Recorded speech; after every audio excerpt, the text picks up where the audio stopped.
നമസ്കാരം. എല്ലാവർക്കും ഷാബിഷിൻ്റെയും മൊയ്തീൻ ഷായുടെയും അനുമോദനങ്ങളും ആശംസകളും. രണ്ട് സന്തോഷകരമായ കാര്യമാണ് ഇന്ന് സംസാരിക്കുന്നത്. ഒന്ന് ലോക ജനത മുഴുവനും, ഒന്ന് കേരളത്തിലെ ഒരു വിഭാഗം ജനതയും.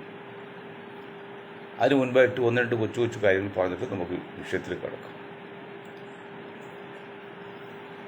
ഇന്ന് ലോക അറബി ദിനമാണ്. കോടിക്കണക്കിന് ആൾക്കാരുടെ മാതൃഭാഷയായ അറബിയുടെ ദിനമായിട്ട് ഐക്യരാഷ്ട്ര സംഘടന അംഗീകരിച്ച ദിവസമാണ് ഡിസംബർ 18. ഈ അറബി ഭാഷ ദിനമായി ഇന്ന് ഒരു കാര്യം പ്രത്യേകം സൂചിപ്പിക്കാനുള്ളത്, 10,000 പേര് പോലും സംസാരിക്കാത്തൊരു ഭാഷയാണ് കേരളത്തിൽ സംസ്കൃതം. ആ ഭാഷയ്ക്ക് വേണ്ടി മുസ്ലിം ലീഗിൻ്റെ നേതൃത്വത്തിലുള്ള മന്ത്രിസഭ മുൻകൈ എടുത്ത് കാലടിയിൽ പാഠം നികത്തി കരുണാകരൻ്റെ കാലത്ത് പോയി. നല്ല കാര്യം, തെറ്റില്ല, ഏത് ഭാഷ പഠിക്കും നല്ലത്. അതേ ലീഗുകാർ എന്തുകൊണ്ട് ഇപ്പോൾ അവർ പറയുന്ന 4,600 ലക്ഷം, അതായത് 46 കോടി ജനങ്ങൾ നേരിട്ട് മാതൃഭാഷ ഉപയോഗിക്കുന്നതാണ് അറബി.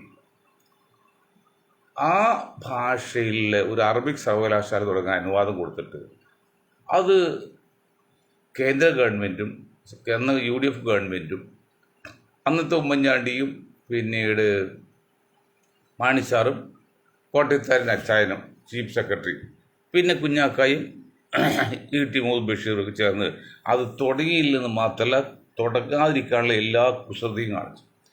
ആ കുസൃതിയുടെ കൂടി ഫലം കൊണ്ടാണ് UDF കേരളത്തിൽ ഭരണത്തിൽ അസംബ്ലി കാണാത്തത്. ഭരണ നിലയിൽ, MLA നിലയില്ല.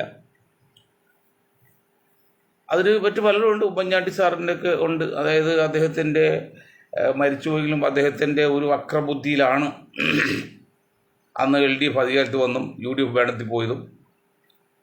അദ്ദേഹത്തിന് ഇനി ഈ ലീഗാരെ വെച്ചുള്ള ഭരണം വേണ്ടതെന്ന് മനസ്സിൽ കണക്കാക്കിക്കൊണ്ടാണ് അദ്ദേഹം ചരട് വലിച്ചത്. ദുഃഖമുണ്ട് മരിച്ച ആളെ കുറിച്ച് പറയാം.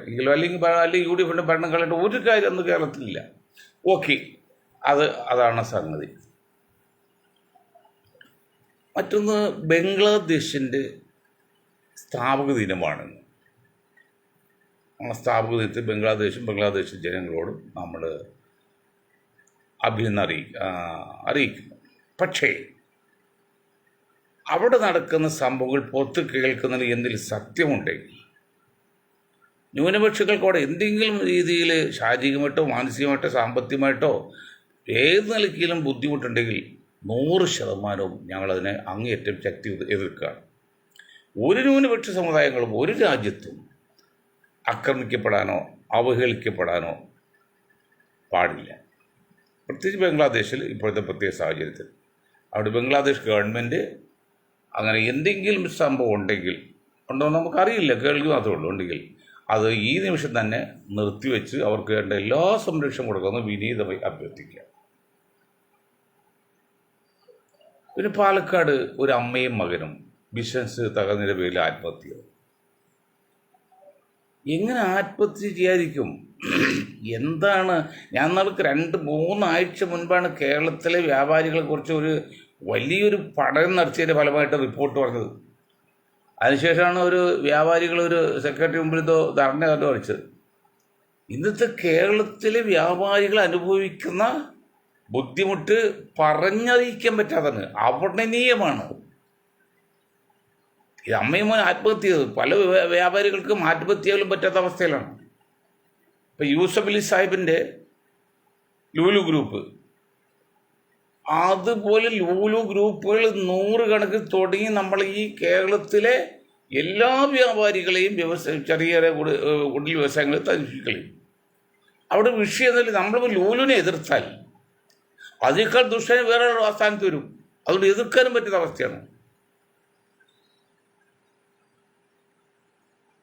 പണ്ടൊരു ഹരിത സമയമായിട്ട് പറഞ്ഞ്, നമുക്കെല്ലാവർക്കും അമ്മായിയമ്മമാരുണ്ടല്ലോ, എന്താണ് മദറിലോ. നമ്മൾ പോകുമ്പോൾ സന്ദർഭവശാൽ കടന്നു പോകുമ്പോൾ അമ്മായിയമ്മ കിടക്കുകയാണ്. അത് ചില വസ്ത്രം മാറി കിടക്കുന്നത് നമുക്ക് കണ്ടുകൊണ്ട് പോകുന്നതിന് പിന്നെ അത് തുണി എടുത്തിട്ടുണ്ടെങ്കിൽ എന്ന് പറഞ്ഞ പോലെയാണ്. ഈ ലൂലു ഗ്രൂപ്പ് നമുക്ക് ഈ അനുകൂലിക്കാനും പറ്റാത്ത അവസ്ഥയാണ്, എന്നാൽ എതിർക്കാനും പറ്റാത്ത അവസ്ഥയാണ്. അനുകൂലിച്ചാൽ ഇങ്ങനെ ആയിരക്കണക്കിന് കച്ചവടക്കാർ ആത്മഹത്യ ഒക്കത്തും, എതിർത്താൽ അദ്ദേഹത്തെക്കാൾ വലിയ ദുഷ്ടം ആ സ്ഥാനത്ത് വരും. അങ്ങനെ കടലും ചെകുത്താൻ നടക്കുന്ന പറയും പോലെ ഒരു പ്രതിസന്ധിയിലാണ് കേരള ജനത. പ്രതികരിക്കാനും പറ്റുന്നില്ല, എന്നാൽ പ്രതികരിക്കാതിരിക്കാനും പറ്റാത്ത അവസ്ഥയാണ്. അപ്പോൾ അതാണ് അത്രയും കാര്യങ്ങൾ. ഈ നമ്മൾ വിഷയത്തിലേക്ക് കടന്നാൽ എന്താണ് സന്തോഷിക്കാനുള്ള വക? ലോകത്ത് ആദ്യമായി ക്യാൻസറിന് മരുന്ന് കണ്ടുപിടിച്ചു എന്നും അത് പുതുവർഷ പുലരിയോടെ രോഗികളിൽ ഫ്രീ ആയിട്ട് പിന്നെ പ്രയോഗിക്കുമെന്നും റഷ്യൻ ഗവൺമെൻറ് അംഗീകാരത്തോടെ അവിടുത്തെ ശാസ്ത്രജ്ഞന്മാരും ഉദ്യോഗസ്ഥന്മാരും പറഞ്ഞ ഒരു കാര്യം സന്തോഷിക്കാൻ വകയുണ്ട്. ഒരു പഠനം പറയുന്നത് 2030 ആകുമ്പോഴേക്കും ഇന്ത്യയിൽ 30% പേർക്കും 2050 ആകുമ്പോഴും 50% പേർക്ക് ക്യാൻസർ വരുന്നതും മരിക്കുന്നൊന്നറിയില്ല, ക്യാൻസർ വരും, മരിക്കുകയും ചെയ്യും. ആ സ്ഥാനത്താണ് ഇതൊരു മരുന്ന് കണ്ടുപിടിച്ചെങ്കിൽ വാസ്തവത്തിൽ നമുക്കത് സന്തോഷിക്കേണ്ട വകയല്ലേ? അതാണ് ആ പറഞ്ഞത്.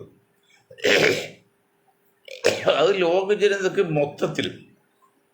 ഇനി എന്താണ് കേരള ജനതയിൽ ഒരു വിഭാഗത്തിൽ സന്തോഷിക്കാവുന്നത്? അത് മറ്റൊന്നുമില്ല. ആധുനിക മനഃശാസ്ത്രം പറയുന്നത് പെരുമാറ്റത്തിന് ഉദ്ദേശമുണ്ടെന്നാണ്. ഇപ്പം ഞാനിങ്ങനെ ഒന്ന് തിരിഞ്ഞു നോക്കിയാൽ അതിന് ഉദ്ദേശമുണ്ട്, വെറുതെ തിരിയില്ല. അപ്പോൾ ഏതൊരു പെരുമാറ്റത്തിനും ഉദ്ദേശമുള്ളത് ആധുനിക മനഃശാസ്ത്രം പറയുന്നു. അപ്പം ഇപ്പോഴത്തെ അവസ്ഥയിൽ അടുത്ത 26-ലും LDF ഗവൺമെൻറ് തന്നെ വരും. എന്താണ് കാരണം? നമ്മുടെ ഇപ്പോൾ ഒരു സസ്പെൻഡിൽ നിൽക്കുന്ന ഒരു സസ്പെൻസാണ്, സസ്പെൻസിൽ നിൽക്കുന്ന ആ ADGP അദ്ദേഹത്തെ DGP ആക്കാനുള്ള മന്ത്രിസഭാ യോഗം തീരുമാനിച്ചതാണ്. ഇത്രയും ചർച്ചാ വിഷയമായ വളരെ വ്യക്തമായിട്ട് ഇതുണ്ടായിട്ടും LDF മന്ത്രിസഭ അദ്ദേഹത്തെ DGP ആയിട്ട് പ്രൊമോട്ട് ചെയ്യാൻ തീരുമാനിച്ചെങ്കിൽ അതിനർത്ഥം BJP ആയിട്ടോ സംഘപരിവാരമായിട്ടോ കേരളം ഭരിക്കുന്ന LDF-നോ CPM-നോ യാതൊരു അകൽച്ചയില്ലെന്ന് മാത്രമല്ല, അവർ ഒരു ഡീൽ ഉറപ്പിച്ചു കഴിഞ്ഞു. ഞങ്ങൾ 5-8 മാസം മുമ്പ് പറഞ്ഞു, അതിനുമുമ്പും പറഞ്ഞു. ഇവിടെ ലീഗുകാരും അല്ലെങ്കിൽ UDF-കാരൊക്കെ പിന്നെ തൊടി പൊക്കി പിടിച്ചടപ്പെട്ട് ഇതാ മുഖ്യമന്ത്രിയാക്കാം, UDF ഭരിക്കും, ഭൂരിപക്ഷം കിട്ടും എന്നുള്ള അഹങ്കാരം അല്ലെങ്കിൽ അല്പം ധിക്കാരപരമായ രീതിയിലൊക്കെ വിലയിരുത്തി പോകുന്നുണ്ട്. ഇപ്പോഴും മുഖ്യമന്ത്രി കുപ്പായം തുന്നിക്കഴിഞ്ഞ് അതിനൊന്നും ഒരു ആവശ്യമില്ലെന്ന് ഞങ്ങൾ 5-8 മാസം പറഞ്ഞ് ഇപ്പോൾ വീണ്ടും പറയണം. എന്താണ് കാരണം? 10-25 സീറ്റ് CPM-ന് ഒരിക്കലും കിട്ടാൻ സാധ്യയില്ലാത്ത, ജയിക്കാൻ സാധ്യയില്ലാത്ത, ഏതായാലും 100 സീറ്റിലാണ് 99-ലാണ് ഇപ്പോൾ ഉള്ളത്. 100 കൂട്ടിയോ, അപ്പോഴും 40 സീറ്റ് CPM-ന് കിട്ടുന്നില്ലല്ലോ. ഇതിനു മുമ്പൊക്കെ ആണെങ്കിൽ ഒരു 60 സീറ്റ് കിട്ടുന്നില്ല, 80 സീറ്റ് കിട്ടിയിട്ടുള്ളൂ. അപ്പോൾ എങ്ങനെ വന്നാലും ഒരു 10-30 സീറ്റ്, ഒരു പ്രതീക്ഷയില്ലാത്ത സീറ്റ് കേരളത്തിൽ CPM-നുണ്ട്. അതിലൊരു 10-20 സീറ്റിന് CPM എന്ത് ചെയ്യും? BJP സ്ഥാനാർത്ഥികൾ രഹസ്യമായിട്ട്, മുന്നണിയല്ല, രഹസ്യമായിട്ട് സപ്പോർട്ട് ചെയ്യും. ബാക്കി 20 കഴിഞ്ഞ് ബാക്കി 120 സീറ്റിൽ അപ്പോൾ BJP LDF-ന് സപ്പോർട്ട് ചെയ്യും. അപ്പന അപ്പോൾ ഏതാണ്ട് ഒരു 10-12 സീറ്റ് BJPക്ക് കിട്ടും, അസംബ്ലി കിട്ടും. 12 സീറ്റ് അസംബ്ലി കിട്ടാമെന്ന് പറഞ്ഞാൽ BJP സംബന്ധിച്ച് നേട്ടമല്ലേ? ഒരു MLA ഇല്ലാത്ത, ഒരു MLA വന്നിട്ട് അതുപോലും കിട്ടാതെ ഇരിക്കുന്ന BJPക്ക് 10-12 മോർ ദാൻ 10 MLA-മാരുണ്ടെങ്കിൽ അത് വലിയ ബലം തന്നെയല്ലേ? അപ്പോൾ ഇത്തവണ ഭരണം വേണ്ട, BJP ഭരിക്കാൻ ശ്രമം ഇത്തവണ വേണ്ട, അടുത്ത പ്രാവശ്യം നോക്കാം, ഇത്തവണ കൂടി LDF ജയിപ്പിച്ചെടുക്കാം എന്ന് തീരുമാനിച്ചാൽ അത് BJP സംബന്ധിച്ച് ശുക്രനല്ലേ, ലോട്ടറി അല്ലേ? അതിൽ മൂന്നാമതും LDF അധികാരത്ത് വരാമെന്ന് പറഞ്ഞാൽ CPM-നെ സംബന്ധിച്ചും ഇടതുപക്ഷത്തെ സംബന്ധിച്ചും വലിയൊരു നേട്ടമല്ലേ, വലിയൊരു സംഭവമല്ലേ, വലിയ സംഭവമല്ലേ? തുടർച്ചയായിട്ട് 3 പ്രാവശ്യം കേരളത്തിൽ ഒരു പാർട്ടി വന്നില്ല. തുടർച്ചയായിട്ട് 2 പ്രാവശ്യം ആകെ വന്നു എന്നാണ് ഇപ്പോൾ പിണറായിയുടെ സർക്കാരാണെന്നാണ് എൻ്റെ ഓർമ്മ കേട്ടോ. ഞാൻ മുഴുവൻ സ്റ്റഡി ചെയ്തില്ല. 3ാമത് പ്രാവശ്യം ആരും വന്നിട്ടില്ല. അതും ആ ചരിത്രം സൃഷ്ടിക്കുമ്പോൾ തന്നെയുമല്ല. എന്തിനാണ് 437 നമുക്ക് കൂട്ടി അറിയാമല്ലോ. കാള വാല് വയ്ക്കൽ എന്തിനാണ് നമുക്കറിയാൻ പറ്റും, പക്ഷെ പശു വാല് വയ്ക്കൽ അറിയാൻ പറ്റില്ല, രണ്ടിനും ആകാമല്ലോ. ഈ കാള വാല് വെക്കുന്ന CPM വാല് വെക്കുന്നത് വെച്ചാൽ CPM-നും CPM അനുഭാവികൾക്കും അണികൾക്കും സംഘപരിവാർ BJP-യുമായിട്ട് സഖ്യം ഉണ്ടാക്കുന്നതിന് യാതൊരു ലജ്ജയില്ല, ഇഷ്ടക്കുറവുമില്ല, യാതൊരു അയിത്തുമില്ല. മാനസികമായിട്ട് അടുത്തു കഴിഞ്ഞു.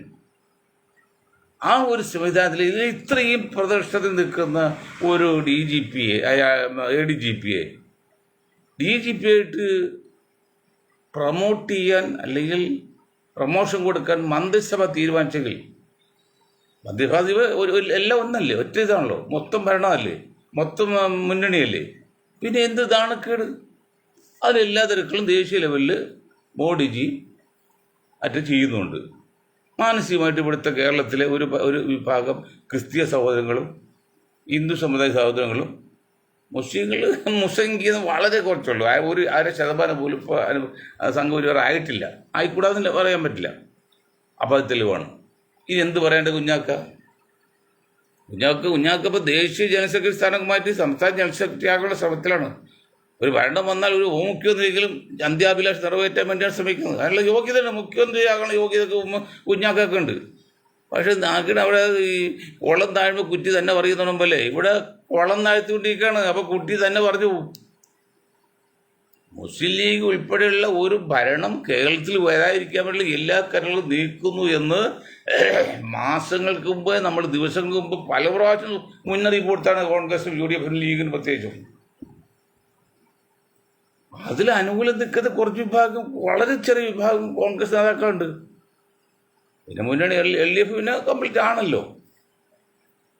ആകെ കൂടി മാർക്സിസ്റ്റ് പാർട്ടി അല്ലെങ്കിൽ പിണറായി സഖാവ് എതിർക്കാതിരുന്ന ഒരു നേതാവ് ഈ മുസ്ലിം ലീഗിൻ്റെ പ്രസിഡന്റാണ്. ഇതുവരെ CPI EMS പോലും അങ്ങനെ ഒരു ഇത് പറഞ്ഞിട്ടില്ല. അത് പരസ്യമായിട്ടും വ്യക്തമായിട്ടും ശക്തമായിട്ടും പറഞ്ഞതിൻ്റെ അർത്ഥം എന്തിനാണോ നമുക്ക് ഈ മനഃശാസ്ത്രമൊക്കെ ഉണ്ട്. അർത്ഥം ഇനി ഈ സമുദായത്തായിട്ടുള്ള അടുപ്പോ വേണ്ട. പിന്നെ ഏതെങ്കിലും സമുദായത്തിൽ ഉടങ്കലിൽ നിൽക്കാതെ കൂടെ നിന്നോട്ടെ. ഇപ്പോൾ സംഘപരിവാറിന് ഞങ്ങളുടെ കൂടെ വന്ന് പറഞ്ഞ മുസ്ലിങ്ങളോട് അങ്ങനെ പോകുന്ന കുറേ മുസ്ലിങ്ങളുണ്ടല്ലോ, അവർക്ക് നേട്ടം കിട്ടും, കുഴപ്പമൊന്നുമില്ല. അതുപോലെ നിൽക്കാം, അല്ലാത്തത് പോകാന്നേ, പോയി പണിയോ കൂടെ ആക്കുന്നതാണ്. അതിനൊക്കെ ഉദാഹരണങ്ങൾ നമ്മുടെ മാക്സവൻ്റെ ഇതിന് മോഹനെ പോലെ ഉത്തരവാദിത്തപ്പെട്ട CPM-ൻ്റെ ഒരു സെക്രട്ടറി, കോഴിക്കോട് സെക്രട്ടറി മാക്സവനെ കുറിച്ച് ഇങ്ങനെയൊക്കെ പറയണമെങ്കിൽ വെറുതെ പറയുമോ? വളരെ ബോധപൂർവമല്ലേ? അല്ലെങ്കിൽ ആയിരക്കണക്കിന് 10,000-കണക്കിന് ആൾക്കാർ സംഘപരിവാർ ട്രെയിനിങ് കൊടുത്തിട്ട് അതൊന്നും ഇവിടെ സംഘപരിവാറിന് പിന്നെ കമ്മ്യൂണിസ്റ്റ് പാർട്ടി പ്രശ്നമല്ല. ക്രിസംഖ്യകൾ വളരെ ആഴത്തിൽ ക്രിസ്ത്യാനികളും ഹിന്ദുക്കളെ യോജിപ്പിക്കാനും സംഘപരിവാറിനെ വളർത്താനും വേണ്ടി ശ്രമിക്കുന്നതിൽ CPM-ന് ഭരണാധികാരിക്ക് ഒരു കുഴപ്പമില്ല. EMS പിണറായിക്ക് ഒരു വിഷമമില്ല, മിണ്ടുന്നില്ല. പിണറായിയുടെ മനഃശാസ്ത്രം അറിയണം. അതായത് തൊടുപുഴയിലാണ് എൻ്റെ ഓർമ്മ, അവിടെ ഒരു കൂട്ടം വിദ്യാർത്ഥികൾ സ്കൂള് പരീക്ഷയെല്ലാം കഴിഞ്ഞ് അടക്കുന്നതിന് അന്ന് ഉച്ചക്ക് സ്കൂൾ കോമ്പൗണ്ട് ഇട്ട് ബൈക്ക് ഓടിച്ചു. അങ്ങനെ സ്കൂൾ കോമ്പൗണ്ട് ബൈക്ക് ഓടിക്കാൻ വേണ്ടി നമ്മളത് പ്രോത്സാഹിപ്പിക്കുന്നില്ല. അപ്പോൾ ഇത് റേസ് ചെയ്തൊക്കെ ചെയ്തത് അത് മുസ്ലിം കുട്ടികൾ മാത്രമല്ല, ഹിന്ദു കുട്ടികൾ, കുറച്ച് ക്രിസ്ത്യൻ കുട്ടികളുണ്ടായി. കൂടുതൽ മുസ്ലിം കുട്ടികളാണ്. കാരണം മുസ്ലിങ്ങളും കൂടുതൽ മേഖല. അപ്പോൾ ജനസംഖ്യ കൂടുതലുണ്ടെങ്കിൽ അത് ഇതിലേ വരുള്ളൂ. അതെന്താണ് ഖുർആൻ പറയുന്നുണ്ട്? ഇപ്പോൾ ആധുനിക ശാസ്ത്രം പറഞ്ഞത്, നിങ്ങളിൽ നിന്ന് ഒരാളാണ് ഭരണാധികാരിയായിട്ട് വരുന്നത്. അപ്പോൾ നിങ്ങളുടെ എല്ലാ ഗുണവും ദോഷവും ആ ഭരണാധികാരിക്കുണ്ടാവും. അല്ല, ഭരണാധികാരിയായിട്ട് പ്രത്യേക നൂലെ കെട്ടി ഇറക്കുന്നില്ല ആരും. അത് ഫിലോസഫിയല്ലേ, അത് സൈക്കോളജി അല്ലേ, അത് ശാസ്ത്രമല്ലേ? അതുപോലെ തൊഴിൽ ഭാഗത്താണെങ്കിൽ അവിടെ മുസ്ലിം മേഖലയാണ്, മുസ്ലിം കുട്ടികൾ കൂടെ ഉണ്ടാകുന്നത്. എന്നിട്ട് സർവകക്ഷി യോഗം കൂടി PTA കൂടി പറഞ്ഞ് ഇതിൽ മുസ്ലിം കുട്ടികൾ മാത്രമല്ല ക്രിസ്ത്യൻ കുട്ടികളൊക്കെ ഉണ്ട് എന്ന് പറഞ്ഞിട്ട് സ്പെഷ്യൽ ബ്രാഞ്ചിൻ്റെ റിപ്പോർട്ട് കണക്കാക്കി പിണറായി സഖാവ് വിളിച്ചു പറഞ്ഞറിയോ, മുസ്ലിം കുട്ടികൾ മാത്രമായിരുന്നു. അങ്ങനെ അല്ലെന്ന് പറഞ്ഞ മുജാഹിദിന് നേതാവ്, ആ നേതാവിൻ്റെ ക്ഷുഭിതനായിട്ടാണ് ഒരു സമുദായ നേതാക്കളൊന്നും ഒരു മുഖ്യമന്ത്രി അങ്ങനെ ക്ഷുഭിതനാവില്ല പറഞ്ഞത്. അപ്പോൾ അറിയാമല്ലോ, വ്യക്തമാണത്. എന്നിട്ട് ഇവിടെ ലീഗുകാർക്കും മുസ്ലിങ്ങൾക്കും മനസ്സിലായില്ല എന്താണ് CPM കളിയും LDF കളിയെന്ന്. എന്ത് പറയാനാ? അതാണ് ഷർട്ട് തുന്നി കുപ്പായം തുന്നി നടക്കുക. നിങ്ങൾ ഒന്നും മുഖ്യമന്ത്രി ആകാൻ പോകുന്നില്ല സുഹൃത്തെ. കുഞ്ഞാക്ക് ഒരു മുഖ്യമന്ത്രി ആവില്ല. മുസ്ലിം ലീഗ് ഇല്ലാത്ത UDF ഒരു ഭരണം ഇവിടെ കിട്ടുന്നില്ല. അടുത്ത പ്രാവശ്യം LDF തന്നെ ഭരിക്കാനുള്ള എല്ലാ കരുക്കളും തീർക്കണം. അതിൻ്റെ ലക്ഷ്യമാണ് ഇപ്പോൾ ഇദ്ദേഹത്തെ DGP ആയിട്ട് മന്ത്രിസഭ തീരുമാനിച്ചത്. ഒരു വ്യക്തിയല്ല തീരുമാനിച്ചത്, മുഖ്യമന്ത്രിയല്ല തീരുമാനിച്ചത്, മന്ത്രിസഭയാണ്. അപ്പോൾ അവരെല്ലാം കാൽക്കുലേറ്ററാണ്. അടുത്ത പ്രാവശ്യം ഭരണം കിട്ടും, മൂന്നാമത് കൂടി ഭരണം കിട്ടും. അതോടെ തീർന്നാൽ വേറെ കാര്യം. ഈ സത്യം വല്ലൂടെ മനസ്സിലാകുന്നുണ്ടോ? എന്നിട്ടും ഇപ്പോഴും പ്രശ്നം ആക്കാല്ലേ യോജിപ്പില്ലാതെ. ഉമ്മൻചാണ്ടിയുടെ മകൻ അങ്ങനെ ഈ മുരളീധരൻ പറഞ്ഞു, മുരളീധരൻ നിങ്ങൾക്ക് കിട്ടാവുന്ന മുഴുവൻ കിട്ടിയില്ലേ? ഞാൻ വീണ്ടും ചോദിക്കും, ഇനി എന്താ നിങ്ങൾ കിട്ടാണ്? മുഖ്യമന്ത്രി പറഞ്ഞു അത് കിട്ടാൻ പോകുന്നില്ല. നിങ്ങൾ ഇടയ്ക്കിടയ്ക്ക് ബോംബ് വയ്ക്കുന്നല്ലോ, ഒരു പാര വയ്ക്കുന്നത്. ഇന്ന് സുധാകരനെ മാറ്റേണ്ട ആവശ്യമില്ല, തന്നെ നിൽക്കാൻ പറ്റില്ല. 19 വയസ്സിൽ കൂടുതൽ പ്രായമായി, യാതൊരു ബുദ്ധിയില്ല. കാരണം എടുത്തിയാട്ടക്കാർ ബുദ്ധിയില്ല. KM ഷാജി സുധാകരനാണ് കേരള രാഷ്ട്രീയത്തിൽ ഒരു 2 താരതമ്യം ചെയ്യാന്ന്. സുധാകരനും KM ഷാജി അങ്ങനെ ആലോചിക്കാൻ പറയുന്നത് അത് ബുദ്ധിയിലാണോ? ഒരു ബുദ്ധിയുള്ളൂ. നിങ്ങൾ ഉമ്മൻചാണ്ടി കണ്ടുപിടിക്ക്, ഈ കുഞ്ഞാക്ക കണ്ടുപിടിക്ക്. മുക്കി മുക്കി മുക്കി ഒപ്പിച്ചല്ലേ കുഞ്ഞാക്ക വരുന്നുള്ളൂ. ഉമ്മൻചാണ്ടിയോ ഉത്തരം കിട്ടാൻ പുള്ളി എന്ന് എടുത്തു ചോദിക്കുക. ഉരുളിക്ക് അറിയാതെ, എന്നാലും ഉത്തരം കിട്ടാൻ സമയം എടുക്കാനാണ്. അങ്ങനെ ആലോചിച്ചവരോട്. അതാണ് നേതാക്കൾ. സുധാകരൻ അതാണ് ഒറ്റപ്പെട്ട് 2 വർഷം പോയിട്ടല്ലേ. ഈ ഷാജി തീവ്രമായിട്ട് വികാരപരമായിട്ട് കൊള്ളാണല്ലോ.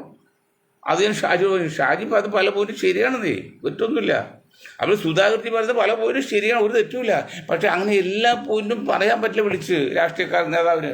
ഒരു നേതാവിനെ നയിക്കുന്നവനാണ് നേതാവ്, നയിക്കപ്പെടുന്നതല്ല. ഒരു നയിക്കുന്നതിന് പലതും ഒതുക്കേണ്ടി വരും, പലതും മനസ്സിൽ വയ്ക്കേണ്ടി വരും. ഒന്ന് പറഞ്ഞ് മറ്റൊന്ന് പ്രവർത്തിക്കേണ്ടി വരും. എടുത്തുമായിട്ട് പാടില്ല. വളരെ ശ്രദ്ധ. ഞാൻ ഒറ്റ ഉദാഹരണം പറയാണ്. കുഞ്ഞാക്കാരൻ എടുത്തു നോക്ക്, കുഞ്ഞാക്കയുടെ സംസാരം എടുത്തു നോക്ക്. സുധാകരൻ പഠിക്കാനുണ്ട്. ആദ്യം ആളൊന്ന് മുറിച്ച് ആ വിഴുത്ത്. യേശുദാസിൻ്റെ പ്രസംഗമല്ലേ, യേശുദാസ് പ്രസംഗിക്കുമോ? ഇല്ല. ഈ വേണ്ട സിനിമയാണ് മമ്മൂട്ടി പ്രസംഗിക്കുമോ? അവരെല്ലാം എഴുതി കൊടുത്ത് തിരക്കഥ പറയുന്ന പോലെ അങ്ങനെ പ്രസംഗിക്കില്ല. അത്യാവശ്യം 2-3 മിനിറ്റ് പ്രസംഗിച്ച് അങ്ങോട്ട് പോകാണ്. കാരണം അവരുടെ ഈ പ്രസംഗമല്ലത്. അല്ല, യേശുദാസ് അതിൽ പ്രസംഗിക്കില്ല. അപ്പോൾ ഒരു സംഗീതജ്ഞൻ അങ്ങനെ പ്രസംഗിക്കില്ല. ഒരു രാഷ്ട്രീയക്കാർ പ്രസംഗിക്കും, പക്ഷെ അവർ എടുത്ത് മുറിച്ച് സംസാരിക്കണം, ശ്രദ്ധിച്ചോളും ചെയ്യണം. അത് 2 സുധാകരനില്ല, KM ഷാജിക്കില്ല. അപ്പോൾ അത് എടുക്കുക. എന്ത് പറഞ്ഞാണ് അങ്ങനെ അദ്ദേഹത്തെ മാറ്റേണ്ട ആവശ്യമൊന്നുമില്ല. അദ്ദേഹത്തെ മാറ്റണോ വേണ്ടെങ്കിൽ തീരുമാനിക്കുന്നത് മുരളിയാണോ? മുരളിക്ക് ഇത് പറയാൻ എന്താ അവകാശം? അതിവിടെ KPC പ്രസിഡന്റും KPC ഭരണകൂടം ഉണ്ട്, അല്ലെങ്കിൽ അവിടെ AICC ഉണ്ട്, അല്ലെങ്കിൽ AICC എക്സിക്യൂട്ടീവ് കമ്മിറ്റി ഉണ്ട്, AIC പ്രസിഡന്റ്. അവർ തീരുമാനിക്കുന്നത്. മുരളിക്ക് എന്ത് അവകാശമാണ് സുധാകരനെ മാറ്റേണ്ടതെന്നോ മാറ്റാനോ പറയാം? മാറ്റണമെന്ന് മാത്രമല്ല, മാറ്റാനും പറയാൻ അവകാശമല്ല. നിങ്ങൾ ഒരു ചുമതല ഏർപ്പെടുക, നിങ്ങൾ പാർട്ടിയോട് ചെയ്യുക, അത് വിജയിക്കുക.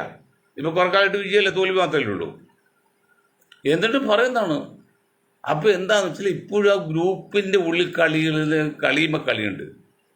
എനിക്കില്ലേ നിനക്കില്ല. ഇവരെയൊക്കെ വച്ചുകൊണ്ടാണോ അടുത്ത പ്രാവശ്യം UDF അധികാരത്തിൽ കയറുന്ന നിങ്ങൾ അഹങ്കരിക്കുന്നത്, അല്ലെങ്കിൽ ഊറ്റം കൊള്ളുന്നത്? ആ ഊറ്റങ്ങളെ ഒരു കാരണമല്ല. വളരെ വ്യക്തമായിട്ട് പറയാം, ഇത് ശാസ്ത്രീയ കൂട്ടായ്മയാണ്, ഇത് തത്വജ്ഞാന കൂട്ടായ്മയാണ്, ഇതെന്താണ് മനഃശാസ്ത്ര കൂട്ടായ്മയാണ്. ഇപ്പോഴത്തെ DGP ആയിട്ട് കേരള മന്ത്രിസഭ ഏകണ്ഠമായിട്ട് തീരുമാനിച്ച കൂടി പാലക്കാട് കൂടുതലും LDFനും പിണറായി സഹാകരനൊക്കെ ഉണ്ട്. അതിലർത്ഥം വേറൊന്നുമില്ല. അറ്റ് എനി കോസ്റ്റ്, എന്ത് വില കൊടുത്തും അടുത്ത പ്രാവശ്യം കൂടി LDF മുഖ്യമന്ത്രി ഒരു പക്ഷേ പിണറായി ആകണമെന്നില്ല, LDFന് ഭരണം കിട്ടാന്നുള്ള. അങ്ങനെ ആയിക്കോട്ടെ, തെറ്റുമില്ല. ഈ ജാതി പാർട്ടിയൊക്കെ മാറിയിട്ട് ജാതിയില്ലാത്ത പാർട്ടി ഭരിക്കട്ടെ. ഏറ്റവും വലിയ കോൺഗ്രസ് ലീഡറാണ് ഇപ്പം പറഞ്ഞത്, ഷാഫിയാണ്. ഉമ്മൻചാണ്ടി പകരം വരുന്നതാണെന്നൊക്കെ പറഞ്ഞത് പുകഴ്ത്തുണ്ട്. ആയിക്കോട്ടെ, അദ്ദേഹം നിങ്ങൾ മുസ്ലിം കോട്ടയിൽ കൊടുത്തിട്ട് ജയിപ്പിച്ചിട്ട് അവിടെ പറഞ്ഞെന്താന്ന് വാക്ക് നിങ്ങൾ ചിന്തിച്ചോ? ദൃഢപ്രതിജ്ഞാന്ന്. ഇതിനകത്തേക്ക് ലീഗാരോ അല്ലെങ്കിൽ ഏതെങ്കിലും മുസ്ലിം സാധനം മിണ്ടിയോ? അതോ അയാളുടെ അവകാശം. എല്ലാവരുടെ അവകാശമല്ല. ഒരു ഒരു സമുദായത്തിൻ്റെ പേരിൽ കോട്ടയിൽ ജയിച്ചു പോയാൽ ആ സമുദായത്തിന് വേണ്ടി വാദിക്കാൻ ഈ സമുദായത്തിൻ്റെ താല്പര്യം കൂടി നോക്കണം. സമുദായ താല്പര്യം നോക്കിച്ച് വർഗീയതല്ല. പിന്നെ ഞാൻ സമുദായ താല്പര്യം നോക്കട്ടെ, ഞാൻ വർഗീയവാദിയൊന്നുമില്ല. മറ്റെല്ലാവർക്കും കിട്ടേണ്ട പോലെയുള്ള ഈ ഞങ്ങളുടെ സമുദായത്തിന് കിട്ടും, അതാ പറഞ്ഞത്. അത് വർഗീയതല്ല. അനർഹമായ കാര്യങ്ങൾ നേടിയെടുക്കുന്നതാണ് വർഗീയത. അർഹമായ കാര്യം നേടിയെടുക്കുന്നതിൽ ഒരു വർഗീയതയില്ല. അല്ല, സ്വന്തം സമുദായത്തോട് അടുപ്പവും സ്നേഹവും കാണിക്കാത്തതിന് അവരൊരിക്കലും രക്ഷപ്പെടില്ല. അതാണ് അവസ്ഥ. അതാണല്ലോ ഏറ്റവും വലിയ ഉദാഹരണമില്ല. ഇപ്പോൾ രാഹുൽ ഗാന്ധിയെ പ്രിയങ്ക എടുത്ത് നോക്ക്. അവർക്ക് ഏതാണ് വ്യക്തം ഒരു മതം പറയാൻ പറ്റുന്നുണ്ടോ? ഒരു കോമൺ ഇല്ലാതെ അതിനെ പിടിച്ച് ഒരു വലിയ നേതാവ് വരാൻ പറ്റാത്തത്. കാരണം ഇവിടെ നിങ്ങൾ ബുദ്ധി ഉണ്ടെങ്കിൽ മനസ്സിലാക്കി. ഇവിടെ മുഹമ്മദ് ജിന്ന, പാകിസ്ഥാൻ ആദ്യത്തെ പ്രധാനമന്ത്രി, അദ്ദേഹം മുസ്ലിം. ജിന്ന പേര് മാത്രം മുസ്ലിം ആയിരുന്നില്ല. അദ്ദേഹം ആരായിരുന്നു? പന്നിമാംസം കഴിക്കുന്ന, മദ്യം കഴിക്കുന്ന ഒരു നിരീശ്വരവാദിയായിരുന്നു. പക്ഷെ എങ്കിൽ പോലും അദ്ദേഹം ജാതിയുടെ കളിച്ചു. കാരണം ഇത് ആ ഭരണം കിട്ടാൻ വേണ്ടി ആ ജാതിയുടെ പേരിലാണ് കോട്ട കിട്ടുന്നത്. അപ്പോൾ ആ ജാതി കളിച്ചത്. ഇപ്പോൾ ഇന്ദിരാഗാന്ധി വലിയ ഹിന്ദു ഭക്തിയൊന്നുമില്ല, പക്ഷേ എങ്കിലും ഒരു ഹിന്ദുവായിട്ട് അഭിനയിച്ചിട്ടില്ല. ആ ഭരണം വേണം. ഇത് രാഹുൽ ഗാന്ധിക്ക് പറയാനുണ്ടോ? പ്രിയങ്ക അത് പറയണ്ടോ? വധേരയല്ലേ പ്രിയങ്കയുടെ ഭർത്താവ്? കുരിശ് തൂക്കുന്ന വധേര, റോബർട്ട് വധേര, സോണിയാഗാന്ധിയുടെ ഭർത്താവ്. പ്രിയങ്ക ഇതിപ്പോൾ രാഹുൽ ഗാന്ധി കഴിക്കാൻ പോകുന്നത് ആരെന്ന് നമുക്കറിയില്ല. അങ്ങനെ ഭരണം വേണമെന്നുണ്ടായിരുന്നെങ്കിൽ നിങ്ങൾ ഒന്ന് രണ്ട് കാര്യങ്ങൾ ശ്രദ്ധിക്കേണ്ടിയിരുന്നു. അത് ഒന്ന്, സോണിയാഗാന്ധി വന്നപ്പോൾ തന്നെ മൊത്തം ഇതിൽ ജയിച്ച് ലക്ഷ്മി എന്നൊരു പേരിട്ട് ഹിന്ദു ആചാരപ്രകാരം ഹിന്ദു രീതിയിലും ഹിന്ദു ഇതായിട്ട് തന്നെ ജീവിക്കേണ്ടിയിരുന്നു. ഈ പള്ളിയിലെ അച്ഛന്മാരും സഭ നേതൃത്വമായിട്ടുള്ള അടപ്പ് കാണിക്കേണ്ടിയിരുന്നത്. ഇവിടെ കാണിച്ച ഉത്തരം 100 ഉദാഹരണങ്ങളുണ്ട്. സഭയോടും സഭയ്ക്ക് വേണ്ടി വാദിച്ച 100 ഉദാഹരണമുണ്ട്. തെളിവ് എനിക്കൂടെ അനുഭവം അറിയാമല്ലോ. അപ്പോൾ അതുകൊണ്ട് ഫുൾ സെറ്റപ്പിൽ വരാൻ പറ്റത്തില്ല. ഫുൾഫിൽ വരാൻ പറ്റത്തില്ല. അതാണ്. അതുപോലെയാണ് ഷാഫി സമുദായത്തിൻ്റെ കോട്ടയിലാണ് പോയി കിട്ടിയത്. വലിയ സംശയമുണ്ടോ? അതെല്ലാം UDF ചെയ്ത ഒരു തെറ്റെന്താണെന്ന് വെച്ചാൽ, വലിയ തെറ്റെന്ന് ആകെ കൂടി ഈ സമുദായത്തിൽ കൊടുക്കുന്നത് വളരെ കുറച്ച് അവസരങ്ങളാണ്. അതിലൊന്നാണ് പാലക്കാട് കൊടുത്തത്. അവിടുന്ന് ഷാഫി കൊടുത്ത് വടകര കൊണ്ടിട്ടിട്ട് അവിടെ വേറെ ആൾക്ക് കൊടുത്തു. ആ കൊടുത്ത ആൾ യോഗ്യം ഇല്ലാത്ത ആളൊന്നുമില്ല. മാങ്കൂട്ടത്തിൽ ഇപ്പോഴത്തെ കണ്ടീഷനിൽ കുറച്ച് ശക്തി കൂടി പോകുന്നെങ്കിലും പാർട്ടിയുടെ പ്രവർത്തനം കുഴപ്പമില്ല. വോട്ടർ ലിസ്റ്റ് പേരുണ്ടാക്കിയതൊക്കെ പറഞ്ഞുള്ള ആരോപണമുണ്ട്. അതൊന്നും നല്ല കീഴ്വഴക്കല്ല. ഒരു യൂത്ത് കോൺഗ്രസ് പ്രസിഡന്റ് ആക്കാൻ വേണ്ടി ഇത്രയും കള്ള വോട്ടേഴ്സ് ലിസ്റ്റൊക്കെ ഉണ്ടാക്കിയില്ലേ? ഈ മനുഷ്യൻ മുഖ്യമന്ത്രി മന്ത്രിക്കാവുമ്പോൾ എന്തെല്ലാം ചെയ്യും? അതൊക്കെ ആൾക്കാർ ചിന്തിക്കുന്നില്ലേ? ഓക്കെ, അങ്ങനെ വന്നപ്പോൾ ഷാഫി എന്നാൽ എനിക്ക് കിട്ടി, ഇനി ഒരു കാക്ക വരരുത് ഏതോ പറഞ്ഞുകൊണ്ട് ഒരു ഇബ്രാഹിം കുഞ്ഞ് ഇതുപോലെ പുള്ളി കളമശ്ശേരി സീറ്റ് ഒത്തു കിട്ടിയ ഒരു മട്ടാശ്ശേരി സീറ്റേ വേണ്ട, മട്ടാശ്ശേരി വേണ്ട, ആ സീറ്റ് വേണ്ട. പണ്ട് അങ്ങനെ ചെയ്ത ഒരാളുണ്ട്, KM മാണി. മാണിയുടെ മകൻ PC തോമസിന് മുമ്പിൽ ജോലി ചെയ്യുമ്പോഴല്ലോ ആ മൂവാറ്റുപുഴ പാർലമെന്റ് സീറ്റ് എടുത്തു കളഞ്ഞ് ആ പേരില്ലാതേക്ക് അവർ മട്ടാശ്ശേരി പേരില്ലാതേക്ക് ഇബ്രാഹിം കുഞ്ഞൊന്നും ഭരിക്കുന്നില്ലേ? അതാണ് പറഞ്ഞത്. ഇബ്രാഹിം കുഞ്ഞ് സംബന്ധിച്ച് എന്താണ്? കളമശ്ശേരി ഉറച്ചു കിട്ടിയോ, ഇനി വേറെ കാക്ക വരരുത്. അതാണ് അവരെയൊക്കെ ദൂഷിച്ചത്. അത് തന്നെ ഇപ്പോൾ ഷാഫി കാണിക്കുന്നത്. ഞാൻ എനിക്ക് ചേരാം, അവിടെ വേറെ കാക്ക വരരുത്. അതാണ് അവിടെ സമുദായത്തിൽ കോട്ട കൂട്ടിയത്. അവിടുന്ന് ഒരാൾ മാറ്റി വേറെ ആളെ വയ്ക്കണം. ഇതൊരു ചെയ്തോ? ഇതൊന്നും ഞാൻ അറബിക് സർവകലാശാല പറഞ്ഞു. പിന്നെ അത് സർവകലാശാലയൊക്കെ ഈ ലീഗുകാർ, ഈ കള്ള ലീഗ് എന്നുള്ളത് കണ്ട് എന്തുകൊണ്ടാണ് ഇപ്പോഴും ഒരു വാദം പറഞ്ഞില്ലല്ലോ. എന്തുകൊണ്ടാണ് അറബിക് സർവകലാശാല അന്ന് മൻമോഹൻ സിംഗ് അല്ലേ മന്ത്രി, അല്ലാതെ മോഡിയൊന്നുമല്ലല്ലോ. എന്തുകൊണ്ടാണോ VT മുഹമ്മദ് ബഷീർ സാഹിബ്, ഞാൻ സ്പോക്കൺ ഇംഗ്ലീഷ് ബഷീറാണ്, എനിക്ക് നിങ്ങളുടെ സപ്പോർട്ടോ അല്ലെങ്കിൽ നിങ്ങളുടെ ഔദാര്യമോ ഒന്നും എനിക്ക് വേണ്ട. സത്യം തന്നെ പറയും. സത്യം പറഞ്ഞ് അകലുന്നതിനേക്കാൾ നല്ലതല്ല കളവ് പറഞ്ഞ് നടക്കുന്നത്. അതാണ് ഞങ്ങളുടെ പോളിസി. നിങ്ങൾ മുസ്ലിം ലീഗും ഈ VT Muhammad Basheer spoken English പറയണം. എന്തുകൊണ്ടാണ് അറബിക് സർവകലാശാല തുടങ്ങാൻ നിങ്ങൾ സപ്പോർട്ട് ചെയ്യുന്നത്, നിങ്ങൾ ശ്രമിക്കുന്നത്? ഇപ്പോഴും നിങ്ങൾ ഉത്തരം പറയുന്നില്ല. അവിടെ പോലെ തുടങ്ങി പിഴച്ചത് അവിടെ പോലെയാണ്. അല്ല, മലബാറിലെ ഒരു വിഭാഗം മുസ്ലിങ്ങൾ എതിരായി. കാരണം അവർ 4 പ്രാവശ്യമുണ്ട് ട്രിവാൻഡ്രത്ത് നിന്ന് സമരം നടത്തി 10,000 ആൾക്കാർ. ഈ 3 അച്ചായന്മാരും ഈ കുഞ്ഞാക്കായും ഈ VT മുഹമ്മദ് ബഷീറും അതിനെക്കുറിച്ച് മിണ്ടിയില്ല. ഇപ്പം നമ്മുടെ രമേശ് ചെന്നിത്തല അന്ന് ആഭ്യന്തരമന്ത്രിയായിരുന്നു. രമേശ് ചെന്നിത്തലയ്ക്ക് പറയാൻ പാടില്ലേ എന്താ നിങ്ങൾ ഈ സമരം ചെയ്തത്, എന്താ നിങ്ങൾ കാര്യം, അത് പരിഹരിക്കട്ടെ എന്ന് ഈ കുഞ്ഞാക്കോടോ അല്ലെങ്കിൽ ഈ ടി മുഹമ്മദ് ബഷീറോട് വിളിച്ച് പറയാൻ പാടില്ലെന്നോ രമേശ് മുഖ്യമന്ത്രിയാകാൻ ഷർട്ടിട്ട് നടക്കാണല്ലോ. ഇപ്പോൾ ഇതൊക്കെയാണ് കൂടുതൽ കുട്ടികളുടെ കുഞ്ഞ് കോഴിപ്പട അകൽത്തി ചെയ്യും എന്ന് പറഞ്ഞാൽ കുട്ടികൾ കൂടുതൽ കുട്ടിക്ക് ഭക്ഷണം കിട്ടാൻ വേണ്ടി. അതുപോലെ നിങ്ങൾ മുഖ്യമന്ത്രി ഞാനൊക്കെ ആഗ്രഹം ഉണ്ടായിരുന്നല്ലോ. ആദ്യമായിട്ട് ആ അരിപ്പുള്ള സംഘപരിപാടിയുള്ള അടുപ്പുള്ള ഇലക്ഷൻ സംഘം നിങ്ങൾക്ക് 10,000 വോട്ട് കിട്ടും, മറ്റു ആരും നല്ല ഒരു 2,000 വോട്ട് ജയിക്കുള്ളൂ. ആ ഒരു 10,000 വോട്ടിൻ്റെ അടുപ്പൊക്കെ കാണിക്കുന്നത് ഇത് ബുദ്ധിയുള്ളവർ മനസ്സിലാക്കുന്നുള്ളത്, അത് മനസ്സിലാക്കണം. ഞാൻ തിരുവനന്തപുരം രാധാകൃഷ്ണൻ സംഘം അടപ്പം കാണിക്കുകയാണ്. ഇതൊക്കെ ആൾക്കാർ മനസ്സിലാകുന്നില്ലേ. അദ്ദേഹത്തോട് വിഷയമല്ല, അവിടെ മുസ്ലിങ്ങളും കാര്യമായിട്ട് വോട്ടില്ല, അരിപ്പാളും കൂടുതലില്ല. പക്ഷെ ജനങ്ങൾ മനസ്സിലാക്കുക ഇത് എഴുതുകയാണ് എൻ്റെ പോയിന്റ് എവിടുന്നാണ് വരുന്നതെന്ന്. മനസ്സിലാക്കുമ്പോൾ ഒരാൾ വെള്ളത്തിൽ പോയി മൂത്രമൊഴിച്ച് മോളി വരുമ്പോഴും മൂത്രമൊഴിച്ച് അറിയുന്ന കാലമാണ് രമേഷ് ജി. നിങ്ങൾ മുഖ്യമന്ത്രി ആകാൻ ആഗ്രഹമുണ്ടെങ്കിൽ, സോണിയാഗാന്ധിക്ക് പ്രധാനമന്ത്രിയാകാൻ ആഗ്രഹം ഉണ്ടായതെങ്കിൽ കുറച്ചുകൂടിയൊക്കെ ആഴത്തിലും ദീർഘമായിട്ടും ബുദ്ധിപൂർവ്വം യുക്തിപൂർവ്വം പ്രവർത്തിക്കേണ്ടിയിരുന്നു. രാഹുലിനോട് പറഞ്ഞത് തന്നെയാണ്. രാഹുൽ അത് ചെയ്യില്ല. അത് വധേരെ കൊണ്ട് റോബർട്ട് വധേരെ കൊണ്ട് കല്യാണം കഴിച്ച് ക്രിസ്ത്യൻ സമുദായമായിട്ട് നിന്നിട്ട് നിങ്ങൾ ഇന്ത്യയുടെ പ്രധാനമന്ത്രിയാകാൻ ശ്രമിക്കുമോ? നിങ്ങളൊക്കെ എന്താ പറയാനാ? എന്തെങ്കിലും യുക്തിയുണ്ടോ, ബുദ്ധിയുണ്ടോ? ഇത് ഈ കോൺഗ്രസ്സിൽ നല്ല ശതമാനം ഇത് മനസ്സിലായിട്ടില്ല എന്നുള്ളതാണ്.